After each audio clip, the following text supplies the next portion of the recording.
On the show today, we're unwrapping a unique approach to dating that's all about savoring the experience. That's right, we're dating deliciously today, y'all. And to have this conversation with us is Torah Cents, who has inspired this dating strategy. And we're going to hear from Torah all about how to infuse your dating life with more intention, joy, fun, and pleasure.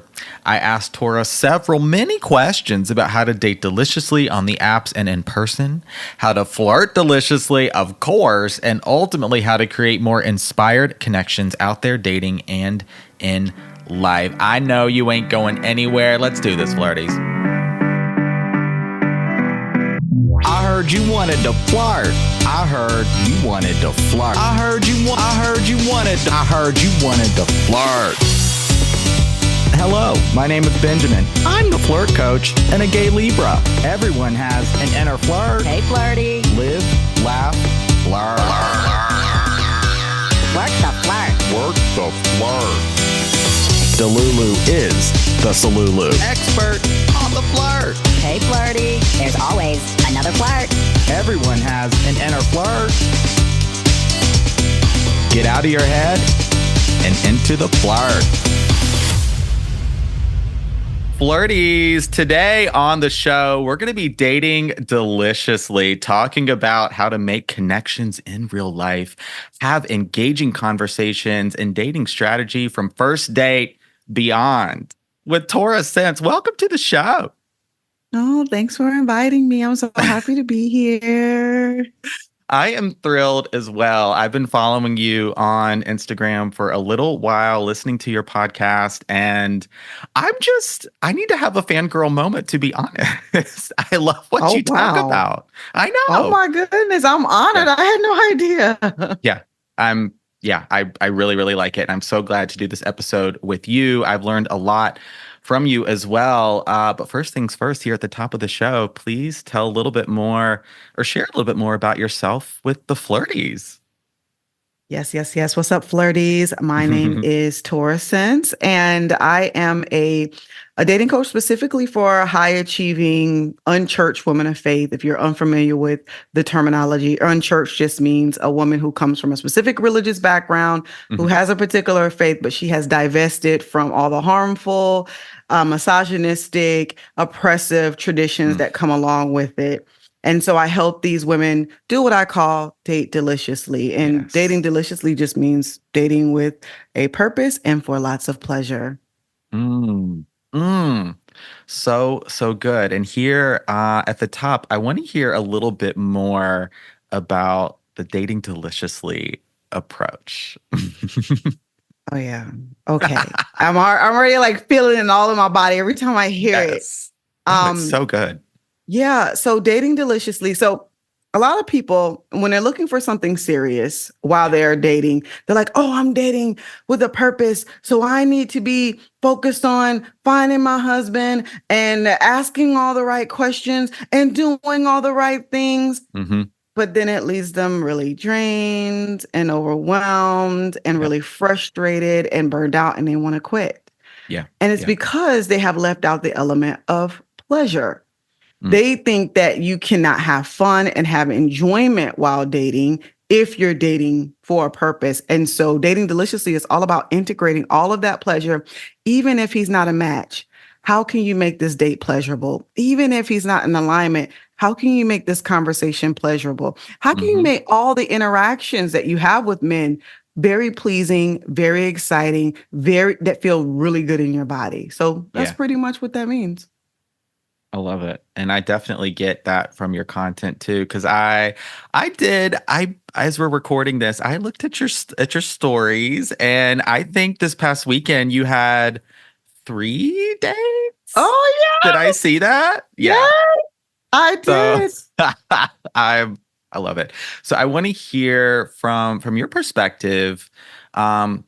Because I'm sure you work with clients and myself too. Like they definitely date from this place of just putting so much pressure on the dating process, seeming to move through it without that fun, without that spontaneity, without some of that excitement and that pleasure. And so yeah, I want to hear a little bit more about maybe some of the challenges that present themselves and how people can, 3 day, yeah, and have fun with it, experience the pleasure. I think one of the biggest challenges that we have when it comes to integrating pleasure is I will call this the objectification of the opposite sex. So whoever, I'm Mm. sure your flirties are like male and female. Hmm. So it's like this objectification, and not necessarily for sex, right? Yeah. But for a relationship. It's the same way we think about being objectified for sex. It's like, oh, well, I don't want to speak to that person, or like how women feel about men objectifying them.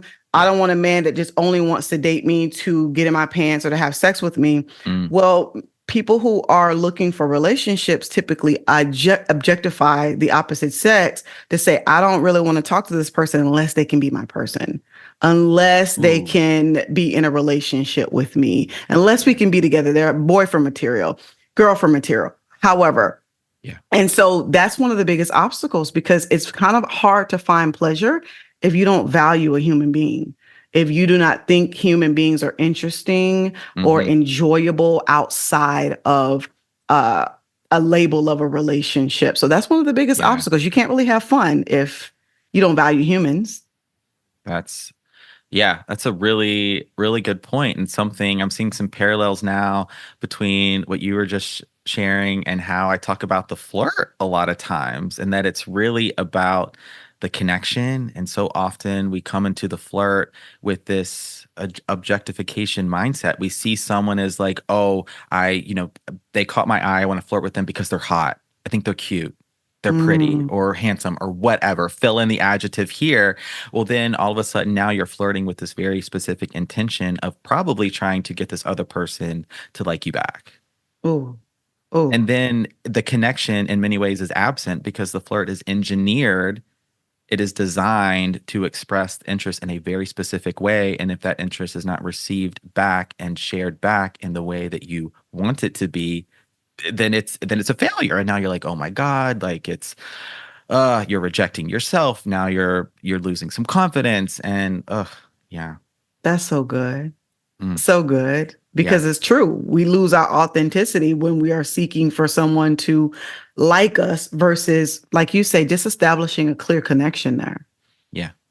Yeah. The connection piece is so, so important. And so, all right, let's get into a little bit of strategy now. So I wanna spend some time talking about how to start cultivating these connections, dating deliciously, experiencing the fun and pleasure, whether you're meeting people in real life or on the dating apps online, because you have such good tips for meeting people online as well. So want to talk about first, I think, meeting people in real life, some of the challenges but also opportunities. Like how can we have these meet cute moments that may not lead to dates or long-term romantic connections, but just catch a flirt, make a connection, share a conversation?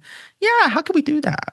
Yeah, so I have this concept, a framework that I teach my clients called the triple P framework. Yes. And so it's whatever room you walk into, whatever Hmm. area you step your foot into, there Hmm. needs to be presence, Mm. you being in the present moment, and pleasure being integrated, like Okay. even with yourself. So Okay. when you step into a room, you have to ask yourself, do I have presence? Meaning, are people locking eyes with me? Are Hmm. are people noticing that I'm actually in a room? Am I taking up space? Are there people that are led to wave at me, right? So do I have presence? That means you're taking up space. Hmm. The second is, am I in the present moment? Do I feel my five senses? Do I have the smell? Am I smelling what's around me? Am I Mm. feeling on my skin what's around me? Am Hmm. I seeing what's around me? Because a lot of us are in our heads. We're like Yes. thinking, what are Yes. people thinking of me? Well, what's happening? What do I need to do? And we're not in our bodies. We're not deeply connecting to our bodies and being in the present moment and seeing. That's the only way you're going to actually take advantage of all these opportunities, is Yep. to be in your body and be present, well, either in the future or in the past. Hmm.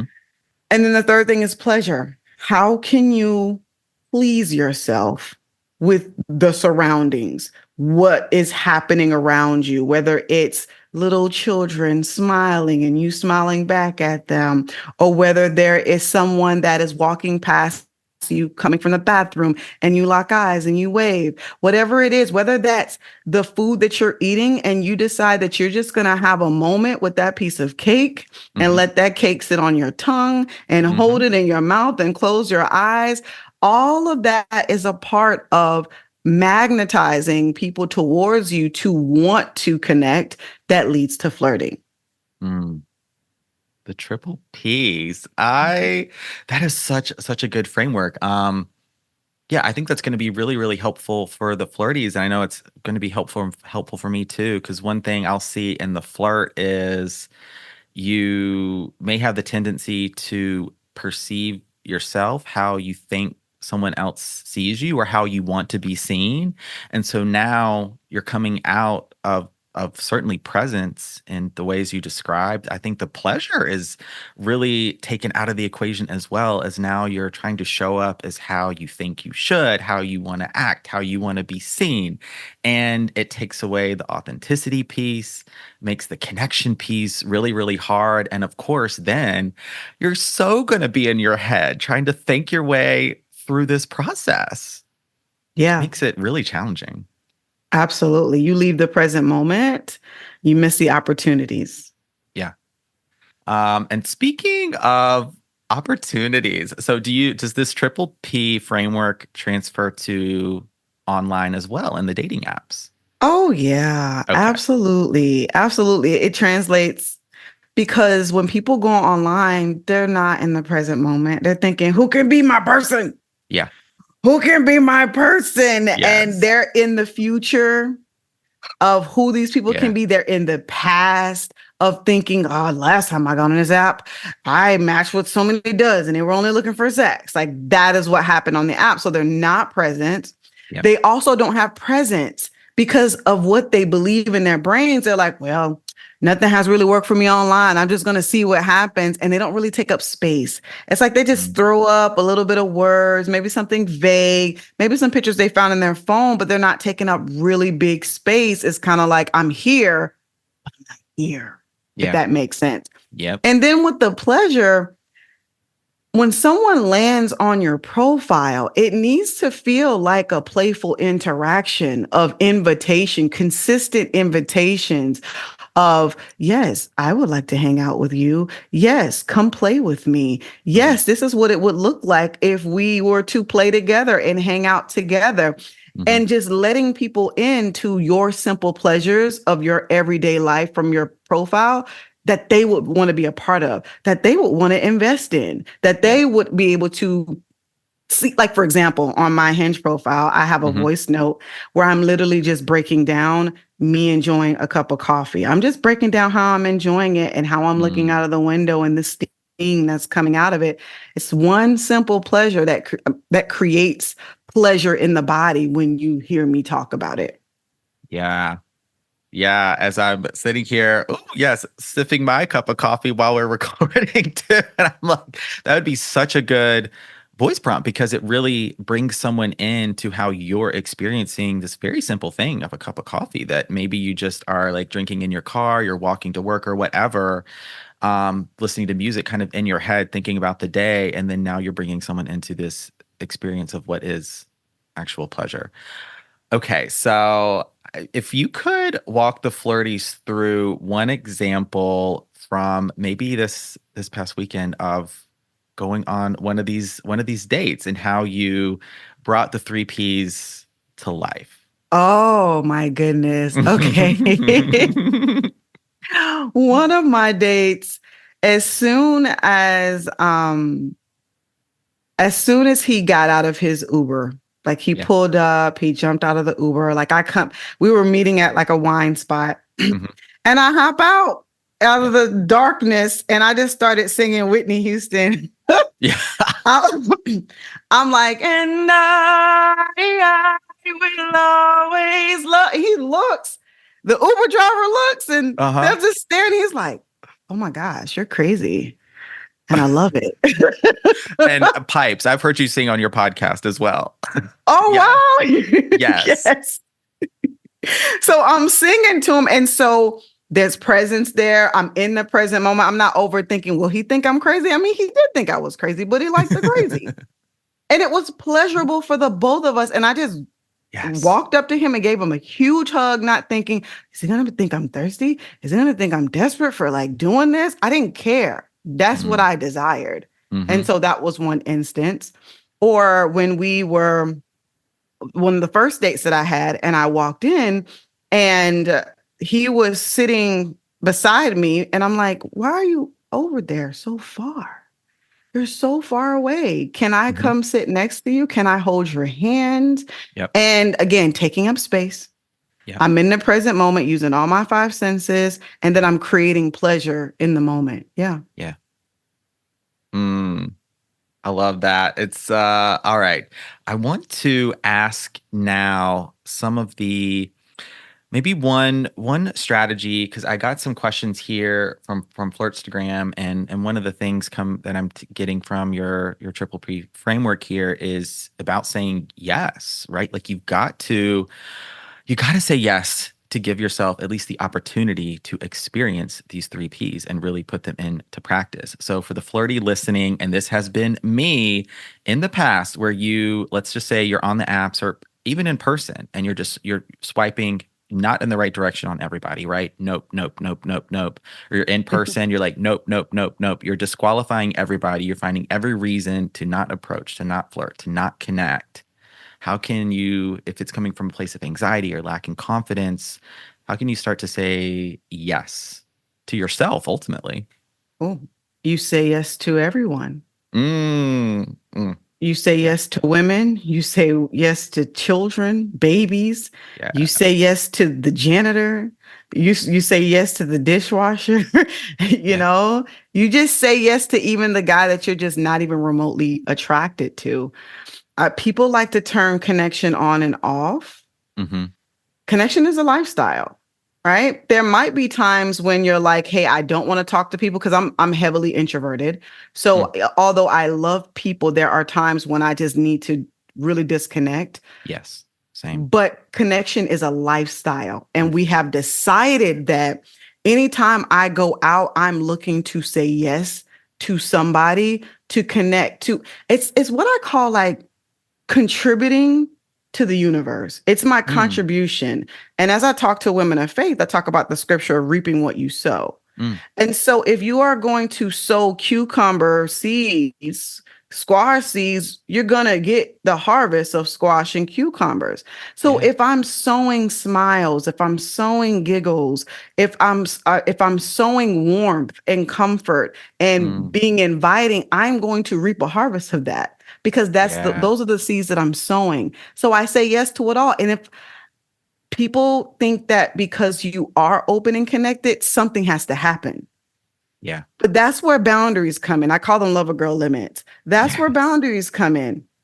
If I'm open and I'm inviting, and yet you're approaching me and I'm not really interested in a romantic connection, then my lover girl limit would pop in and say, hey, I really enjoy you, but I'm unavailable to pursue anything romantic, but we can sit and giggle and chat. I just don't have that aspect of things for you. Yeah. I'm so glad you brought up the lover girl limits here, because I get this question a lot too. It's like, well, maybe I do want to connect or flirt.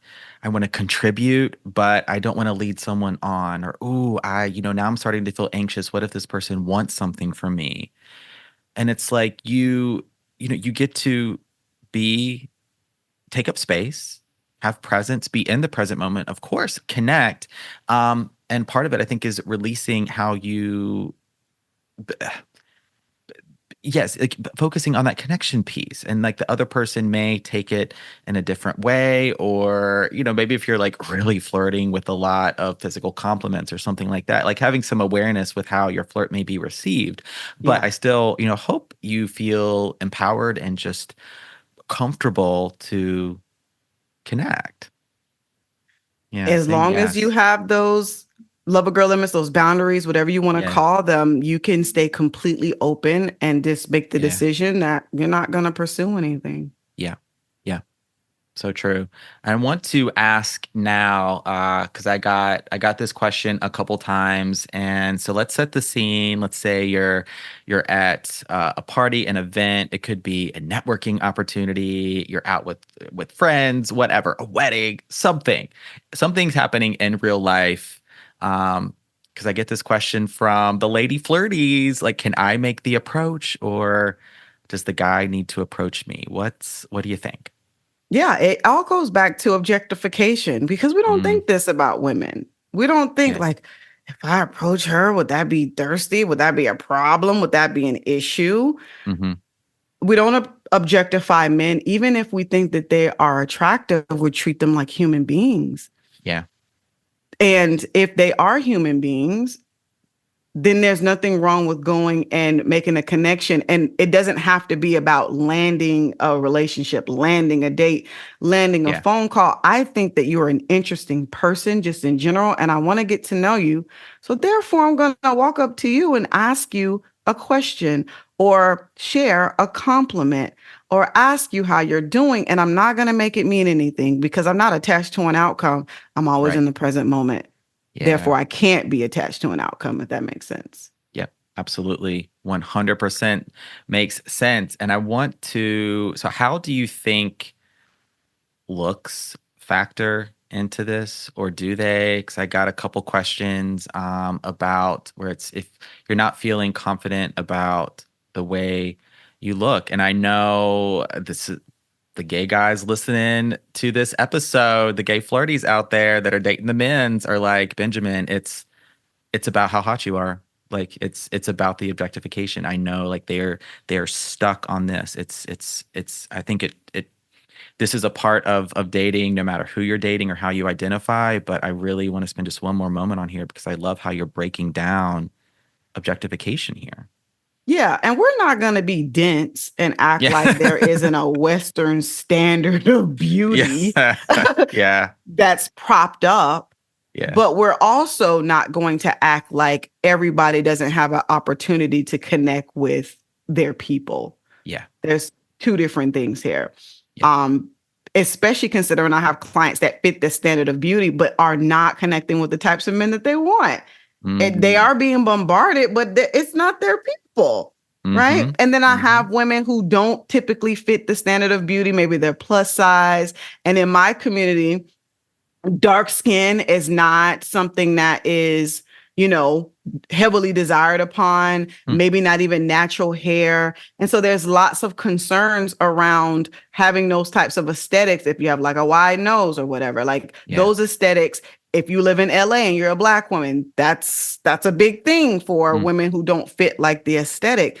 Okay. But they're still able to date deliciously and meet their people. Mm. The key that you have to remember is that when you are deeply connected, just in general, that you're always going to be able to reap the benefits of what you sow.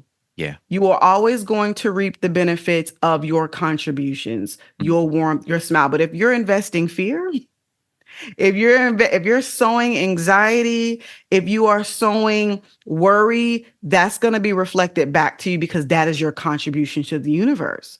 Yeah. So if we can start taking brave actions, it may not happen overnight. So Mhm. one thing I start my clients with is very small, tiny, we'll call it exposure therapy. Okay. Of where they need to perform just small, brave acts where they affirm their ability to connect with the types of men that they want to connect with. And then the evidence provides some confirmation when they see, oh my gosh, like this man I'm actually attracted to, and I don't even look like I think I should be looking, and he asked for my number. Mm. But it starts with you deciding that I'm going to sow something different into the universe to get that reflected back to me. Yeah. Mm. So good. Really pairing mindset and some of that internal work, knowing, yeah, these changes, especially if these are stories that we've, really internalized into beliefs and they become a part of how we operate uh, and live our life. I've had to overcome a lot of just anxieties and insecurities, making connections and flirting and dating. And so I love how you're breaking it down and then saying, yes, to everyone, like knowing your love a girl limits too. But like that's one of the things that's helped me so much is it's no longer about, you see someone that like, oh, they're cute, they're hot, like that's intimately ultimately where your mind is going right there then and there. And it's so then the flirt is very like it's you've narrowed the flirt down into this very specific area. And if the other person now may have to flirt back in the same way because you've made it all about, oh, I think this person is attractive, versus saying yes and talking to as many people as you would like, doesn't have to have the romantic intent there at all. It opens up so many doors and opportunities. You can learn so much about yourself. You Mm. can make connections in ways you never thought possible. And you never know. One of those connections could lead to, hey, my friend is single. Hey, my brother, my sister is, they're dating. Are you available? Mm. Absolutely. Yeah. Oh, I love how you talk about flirting and connection. Ah, that is my thing. I know that is my mission. It is why I'm here. I'm very purpose driven in that way. It is just to help people bring connection into their life in all aspects. The connections are going to make flirting and dating, whether that's platonically, romantically. Our relationships are so important. And also developing the connection they have with themselves, right? Like Mhm. the relationship you have with yourself, this is the longest one you will have. It is the one you'll have for a lifetime. And it's, yeah, I've gone through long periods of my life of feeling disconnected from who I am, not knowing who I am, what I want, what am I doing, why am I here, how do I even like to connect? I don't even, should I date? I don't know. Yeah. You're the first Connection. person that I've seen speak about flirting in the way that you do, Mm, very with a lot of depth, mm, um, and sophistication mm. for what it truly is supposed to do. I think Yeah. what we know it is, I think that's a bastardized Yeah. version. I love how you speak about it, and it's the true, I believe it's the true form of what flirtation actually is. Yeah. My gosh, Tora, thank you so much for that encouragement and support. Yeah, it's so I love it. And I love to sort of open up the conversation about what flirting actually is and what it means and how it can serve us in our everyday life. It's a beautiful thing to me. So I love talking about the flirt. Mm. And speaking of flirting, this ties in perfectly. So to my next question, and one thing I love so much about your content is how to have just really engaging conversations of depth. So instead of asking, what do you do for work? Right? We're taking it to that next level. We're in this place of play and pleasure. So I think we're making some of those connections now in person online. All right. We're in the DMs maybe. How can we now start to have those conversations that are fun, pleasurable? Yeah, some conversation tips. Oh, yeah. Two things, Mhm. curiosity and desire. Mm.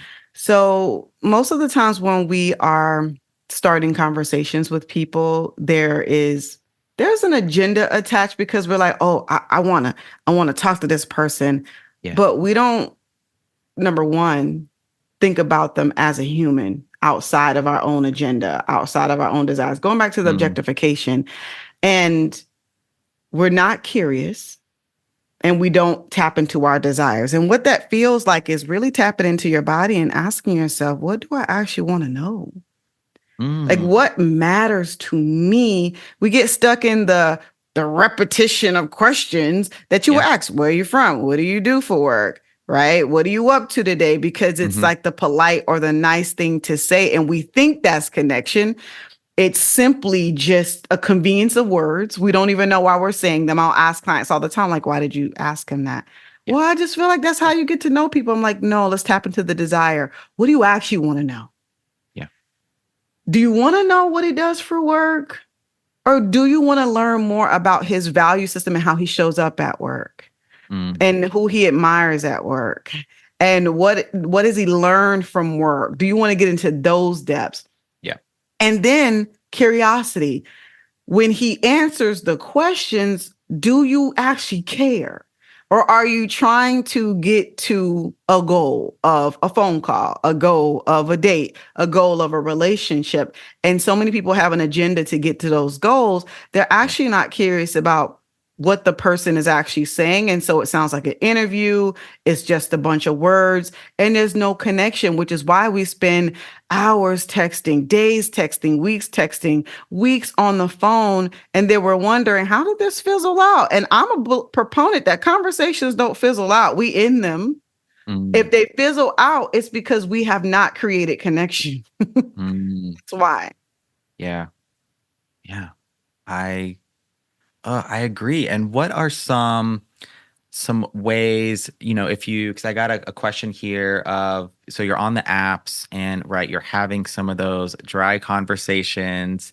It feels like maybe the other person is only reciprocating. They're not necessarily asking you questions back. And so how can you, like, the question is around sort of maybe lover girl limits come into play, maybe some of just what your energetic boundaries are here too, of how to know when to like keep going with the conversation versus it's like, okay, this other person, you know what, I gotta move on. Oh yeah, I'll talk personally about my lover girl limits. Okay. Like for me, I have an anchor question. That anchor question is the same question I'll ask every single man when I go on the apps. And it's simply like, what besides me would put a smile on your face today? And now it seems very simple, but it reveals to me a lot the way he answers it. Does he answer it and say in a lazy way? And say something like, oh, nothing but you put a smile on my face. And I'm like, well, I only want to interact with men who have many things to smile about. If I'm the only one that put a smile on your face, then I'm actually not interested. That's my limit. Or if you go into fantasy and you're like, oh, you're the only one that I would love to put a smile on my face. That's a lover girl limit for me. I'm not here to go into fantasy with you. Or if you're like, oh, nothing put a smile on my face. It was a hard week. The negativity after I'm trying to connect with you on the apps, that's my limit. I don't go past that. And I don't just unmatch. I let them know this is why I'm unavailable for this conversation. I'm like, hey, I only date men who have lots of things to smile about. Or, hey, I pegged you for a man and would have a more thoughtful response. We're not a match. And I will just let it know because that's what I want to sow into the world. I want to let men know how they're showing up on the apps. That's my contribution. And my next level girl limit is if I ask 2 questions to you, and you do not ask me anything engaging, I'm done. It's just 2. And I'm not drained and I move on to the next thing. I love that 2 question approach is so good. And I love that you shared your opener here. Besides me, what put a smile on your face today? Not only, I love that one. Is it flirty and fun? I think you right away go into this place of play and pleasure too. And it's like, and you get to, I think it's such a good strategy to have one question. Like you ain't got to reinvent the wheel every single time, especially you're making perhaps, multiple matches throughout the week, having multiple conversations. Let's keep it simple. Yeah. I copy and paste most of my conversations. Yeah. I think good strategy. So good. And I got a question here. So this flirty, and it's going to be about kind of going back to meeting people a little bit. And this person says they work from home. They spend a lot of time at home on the computer, right? A little, kind of building some confidence, but it's not at the high levels yet. All good. So some strategies maybe on the apps or places they could go to meet some potential matches. So they are open to meeting them online or offline? Yes. Okay, so me as a heavy introvert who works from home and really prefers my couch over anything outside. I go on regular dates throughout the week and I'm consistently meeting people. And I do it 2 ways. I do it online and offline. Number 1, online dating, your it will be so much easier for you if you allow your profile to do 80% of the work. That means that you have to really put a ton of effort into your profile as if you are looking for your dream job, right? And Okay. if you front load all your effort into your profile, you won't even have to swipe that often because you'll have the men, the women lighten you up ahead of time. You can just go into your app and just choose from the pickings of people who have already liked you because your profile is so amazing. And that's helpful for me as an introvert of not Yes. having to do this on a daily basis. I just go in whenever I feel like I want to go on a date. I go in, I see who's a good match for me, and then I'm able to connect. And then I'm only going to spend time 2 questions, 2 or 3, and then I'm getting off the app for a video call, 15-minute tops. Okay. 15-minute video call. If I think that we like each other, I'm going to invite you to invite me on a date Okay. from there. So that's if you want to do the online thing. So really focus on putting your foot into your profile. And then I go work outside of the home twice a week at a coffee shop, like a very nice coffee shop in a nice area of town where there's traffic. And I get asked out on dates there. I have men buying me coffee there. I have men sitting beside me there, wanting to get to know me just because I'm able to say, hey, is someone sitting next to you? Can I sit next to you? Or when I walk, I'm smiling and waving at everybody in the coffee shop. So people feel very comfortable wanting to get to know me and talk to me. And then I get to be asked out without putting in effort. It's just integrated in my presence, my pleasure, and my being in the present moment from being outside. So good, because I'm I'm an introvert as well. I do love my couch time.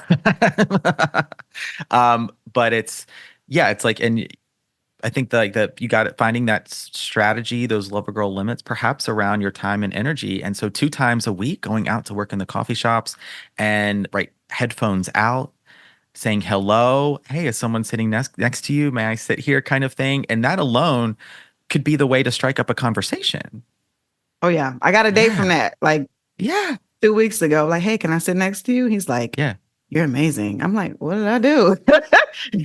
Yeah, I want to ask, okay, I haven't asked this one, a little bit about body language and just sort of being in this space of receiving, if that's part of it, right? So headphones out, you're making eye contact. Yeah, some strategies to just kind of be open to receiving, perhaps. Yeah, from your perspective. Oh, yeah. Your body language will easily fall into place when you come into the present moment. Okay. And what I mean by that is dropping into your body.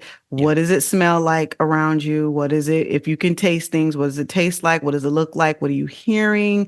What are you touching? That is going to relax your muscles. That is going to open your chest because you are open to the elements at this point. You are not in your brain. The reason why people say, oh, I got resting bitch face, I can't help it. I'm like, you don't have resting bitch face. Right. You just are in your brain thinking about things. Yes. Whenever I'm recording content, the only time I have like a frown is when I'm thinking about what to say in the content or thinking about like, what am I going to do next or what I'm going to write? And I look at the camera, I'm like, oh, I was thinking too hard. That is when you have resting bitch face. But if you drop into your body and feel into your 5 senses, then you won't have to worry about that because your body naturally relaxes itself. It naturally opens. It naturally becomes receptive when you think. And you're thinking about the past, the future, what people are thinking about you, then you close up, you get tense. And that is how people look at you and think, oh, she's not approachable. Yeah. Yeah. I'm so glad you mentioned that because I have also I haven't bought into the whole resting bitch face thing. It's like, I think, you're thinking, so you're frowning, right? Your eyes are so like, you just kind of got that thinking face on, or it could just be something super simple of just dropping the shoulders a little bit, just taking a moment to just relax a little bit and putting the slightest smile on your face, just a little bit of a grin, opening up your eyes, and smiling alone is such a great conversation starter. You don't have to say anything. No, my dangerous I don't want to say, what is it, collaboration or combination? Combination is the smile and wave. Yes. It's the dangerous combination. The smile gets people open and warm to you, and the wave Yeah. gets people running up to you. Yeah. I notice this all the time at my good old shifts at Trader Joe's. We call them a front door helms. So someone standing at the front door, we do 30-minute shifts up there, and I love doing a front door helms. I try and get one every shift, and I do this. It's just about making eye contact, maybe a quick wave, but certainly a smile, just saying hello and seeing how so many times that completely changes somebody's energy altogether. Their expression changes. Maybe they were coming in looking down, head down, shoulders hunched a little bit, right? Stressed, busy day, whatever, something on their mind, a smile, a wave, hello, just very, very simple. And more often than not, they completely light up. It just instantly changes the energy. And maybe that's my contribution. And why can't that be enough sometimes? That's what I was about to say. That's your contribution. Yeah. Because when you did that, you caused a ripple effect in the universe. And it affected that next person who was going to come in frowning or was lower, but now their energy has been raised. So they're going to interact with somebody else with raised frequency, which is going to make the other person have a raised frequency. So you create this whole ripple effect that eventually just comes back. I love it. The BFE, big flirt energy, as I describe it sometimes, because that's how I oftentimes talk about the flirt too. It's raising your frequency, your vibration in real time. It's this experience of energy, of vibration. It's as you start to vibrate out of those lower registers of anger, fear, resentment, guilt, shame, sadness, despair, which we're all going to be there sometimes for sure, but then you creep up and now we're experiencing some gratitude, some appreciation, some curiosity, right? That's what I think about the flirt as well. It can also be this experience of just, sometimes I talk about it as not just the genuine expression of interest, but an act of service. I love that it can be that too. Yeah. Because you're right. It is an act of service. We look at this like, what can I get? What can I get? Yeah. But we really are servicing. We are providing a service. So even if we're not getting romantic relationships out of it, we are contributing to society. It's way bigger than romance for me. Yes. Same. Yeah. A customer walking in, I'm not, hey, what's your number? Like, what's your Instagram or whatever? Oh, that would be, oh my God, I get fired probably. Yeah. And also I know they're not, they're shopping for some groceries. They need to get some pasta and make spaghetti later for dinner. They're not here to for the crew member to be like, hey, what's up? But if I can express just some gratitude, some appreciation, share some energy, make that contribution, I'm good. Like that's part of what I'm here to do. And I hope, to just help people feel supported to do the same thing. I think we're doing that with this episode today. Oh, absolutely. Because I got the tingles all in my body. I'm feeling very nice. All right. I've got just a couple more questions. As I alluded at the start of the interview, some kind of dating tips, strategy. I think we've talked about a lot of that today. But getting to that first date, even moving beyond the first date. So we're here, we're on the apps, we're meeting people in real life. How to kind of now play in that space of dating. Flirtation while we're already dating. Am I understanding you correctly? Oh, yeah. One of the big things that I always tell my clients is there needs to be an intention for the communication that you go into with people that you're dating. Okay. We typically want to reach out because we want to feel a connection, because we want to make sure things progress. We want to make things happen. And we have these dry ass conversations that don't go anywhere because we think words connect. And really our frequencies are connecting. And we just have to decide to be connected, even if we don't speak to them every day. Even if it's not every other day, we have to decide to be connected. And then when we're ready to talk, we set a clear intention. Let's just say you get a text message from the person first. Okay. we have to decide, like, what do I want in this experience? He said, how am I doing?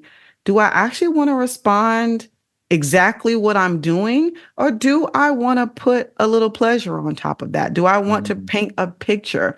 So if he's saying, how am I doing? And I could say, oh, I'm feeling really beautiful. I just got done, trying on a new dress that I bought from Shein, right? And it just, I'm twirling in circles. It just makes me feel beautiful. Or, I'm sipping my tea, I'm reading my book, and I feel very relaxed. I have my feet rubbing across each other. It just feels very nice right here. I would love for you to call me so we can talk more, about what I'm reading. It's about having intention about what you want to create versus letting the person who is reaching out dictate the tone and dictate what's happening. What do you want to contribute? What do you want to create? And even if you're the first person to reach out and you want to form a connection, what is the intent of this connection? Do you want to bring excitement? Do you want witty banter? Do you want flirtation? Are you curious about something that you want to know more about that person? But you have to have the intention in order for it to maintain the fun, the excitement, the enjoyment, and decide to be connected, even if things are not going your way, if that makes sense. Yeah. Yeah, absolutely. I love that you talked about the intention piece here, because it really is about, yes, intention, and then tying it back to what you want to create versus necessarily what you want. I think you talked a moment ago about how oftentimes our connections are transactional. And I see this in the flirt too. It's what can I get from this person, or what can I do for them? It becomes about these roles you play. It becomes about, a transaction. And then that's not a connection. And then with my ladies who have heavily, like in religion, subscribing to rules, it's like man leads, woman follows. Yes. So there's no creation on her part. She's just letting the man just do all the work, and then she's just responding. And even if a man responds, or a man is messaging or calling, they feel obligated to like pick up the phone and text. So they're feeling kind of anxious or overwhelmed because they're like, I don't want him to think I'm not interested. I don't want him to think that I don't want to be with him. I don't want him to think that I'm being rude. You can't form a connection where you're in like a freeze or fawn state. And so one of the things I teach my clients is creating a ready response. And a ready response is a response that literally expresses a boundary while extending connection at the same time. And just letting an individual know, reassuring them, like it reassures them. It lets them know, like, I do want to connect with you, just not now. And I want to give you my undivided attention at another time. I love that as well. So many good takeaways and insights. And I really just have, I think, one more question, and it's about staying on this topic of dating strategy, of being in that space of creation, building confidence, I think managing anxiety. So I'm wrapping a lot up here into this question, but it's sort of one final parting gift to the flirties, words of wisdom, just about how to really be in that space of pleasure if you're feeling anxiety, right? If you are fearing rejection, just how to be with it. Yes. The one thing that I always teach my clients is, number one, not to make it a problem. When we experience those feelings of anxiety or being rejected, we make that a problem. Like, I shouldn't be feeling anxiety. I shouldn't be feeling fear of rejection, and not understanding that we're human and we have desires and we have fears, and it's absolutely okay to feel it. And we shouldn't want to think that I shouldn't be feeling it. And instead of resisting it, lean into it. Lean into the anxiety, lean into the fear, and then allow your body to process it. Whatever you resist is going to persist. If you judge it, if you shame it, if you think something is wrong with it, it's going to perpetuate in your body and you're going to keep feeling it. But if you surrender to the feeling and say, I have anxiety. I remember there was a guy who unmatched me one time. I was really excited about him, really wanting to talk to him. And we had this really great FaceTime conversation, and he unmatched me. Mm. And immediately my body was like, oh, Yeah. in my chest. And I was like, wow, you have anxiety. Like you didn't want to be rejected here. It hurts, doesn't it? Mm-hmm. Let's just sit here and let's process it out. It like bothers you. Tell me why it bothers you. Like I'm like talking to Yeah. the feeling. Yeah. It's like, oh, it bothers you because you liked him. It bothers you because it brought up some feelings of I'm not enough or I didn't do the right thing. It brought up the good girl in you that wants to get the questions right and to reach the checkbox. And that's okay. It's none of that's true. Yeah. And just sit with it and let it dissolve and then decide, okay, how am I going to take care of myself now that I have processed these emotions? Versus I have the emotions, they're stuck with me and I just gonna have them. I don't make it a problem. And the more you're able to be with your emotions and decide how you're gonna feel ahead of time, I already know I'm ready to feel jealous. I'm ready to feel hurt. I'm ready to feel disappointment. I'm already prepared. I'm ready to feel it. And I'm deciding that I'm going to process it ahead of time and I do not make it a problem. And I process it and I do it again and again and again. So I have a high tolerance for it.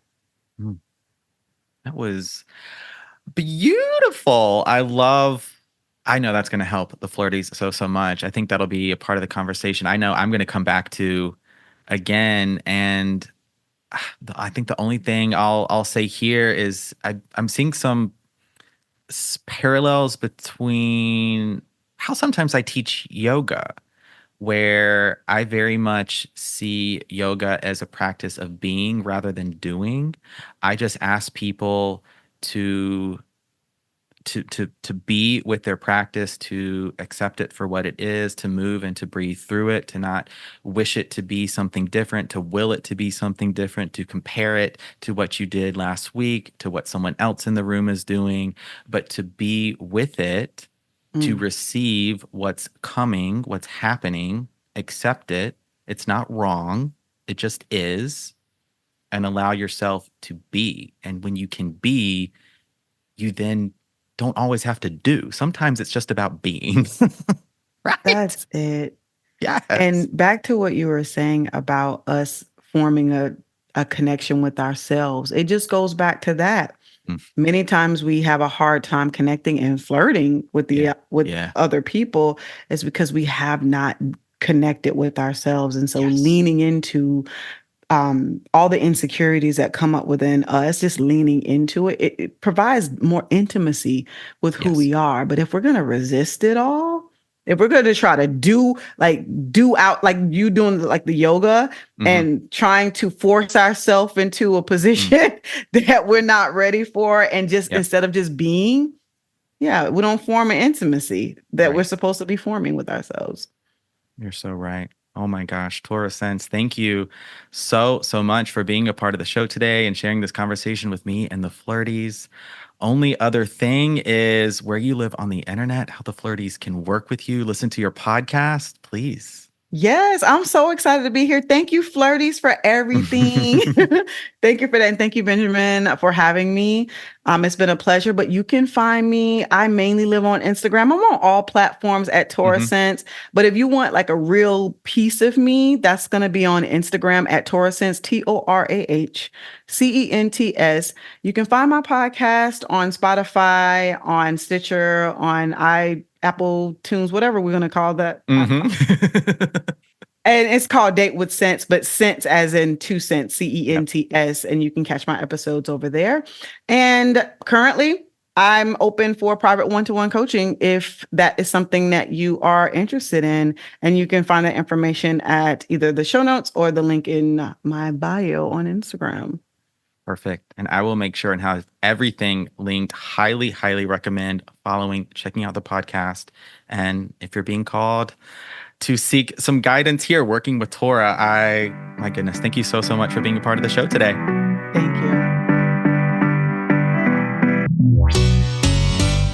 All right, flirties, that's a wrap on this episode of Flirtations as we dated deliciously with our guest for this conversation, Torah Cents. Thank you, Torah, so much for being on the show today. To learn more about Torah, follow her, work with her, all linked in the show notes. Thank you for tuning in, listening, wherever you're at, whatever you're doing. I really appreciate you spending this time with me and with us today as we talk about all things flirting, dating, and connection here on Flirtations. If you enjoyed this episode, please share it with someone you know or looking to make a new friend. Yeah, could work there. Please leave a review, a rating, subscribe. Would love to hear from you. Any feedback you have, I am all ears, literally. And I think that's going to do it for me here at Flirt headquarters. To learn more about me, work with me, all of those links down below this episode in the show notes. Yeah, signing off here at Flirt headquarters. You know what's coming. Happy flirting.